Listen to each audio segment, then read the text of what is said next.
Higher conforming loan limits for Fannie Mae and Freddie Mac. Hi, I'm Tony Mendez, host of the Real Estate Report radio show, office manager at Classic Home Loans. Yeah, we have them. We have higher loan limits for conforming loans. These are announced by Federal Housing Finance Agency. They're supposed to come out in November. We have them now. Today's the 8th, September 8th. We can do them today. So a single family unit is now $715,000, but here in the Bay Area, we have something called high balance. So they're gonna multiply that by 150%. You can go up to 1.072 on a high balance loan on a single family residence. That is a relief for a lot of people that are looking at 20% down or even 10% down on some of these properties, and they can avoid using a jumbo loan. So these conforming limits and the high balance limits are now fitting a lot more of what we see in the United States as far as home prices. Some of the benefits that we're gonna see from this and falling into it. Number one, avoid a jumbo. Jumbo needs higher credit scores, they need more reserves.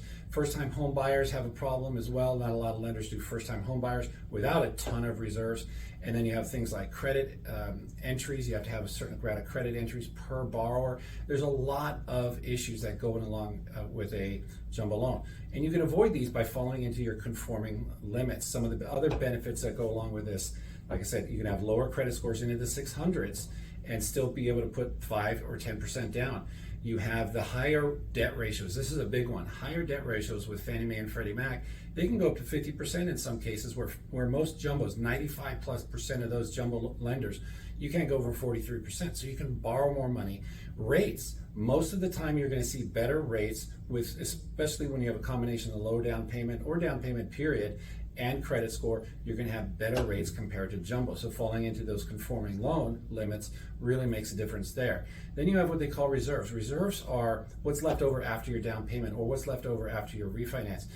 Jumbo lenders really make it tough for people to have, they require a lot of reserves. In some cases, 18 months of reserve. You do the math. If your payment's $6,000, PITI, principal, interest, tax, and insurance, you do the math. 6,000 times 18 months. That's how much you have to have left over. And if you're using all your money for a down payment, jumbo loan's not going to work for you. You want to fall into these conforming limits because they, in some cases, require 0, 2 months, and so on. So it's not a lot of requirements for these reserves. We really enjoy that. And first-time home buyers are really going to enjoy the new higher limits because the programs like Home Possible from Fannie Mae and Home Ready from Freddie Mac, I might have had those reversed. Either way, those are some low down payment products. As long as you fit under the income limits that they have and you put 3% down or 5% down or even 20% down, you can get a better program, a better rate. And those are important to follow as well as first-time home buyers. And there's quite a other benefits that are there. I'm going to list a bunch of them right now. But if you have any other questions, you're welcome to call me. I'm Tony Mendez. You can reach me at tony@bayarealoansource.com. You can also listen to our radio show. That's the Real Estate Report. You can hear on KDOW. You can also get all of our podcasts at Facebook and at YouTube. Thanks for joining us. We'll talk soon.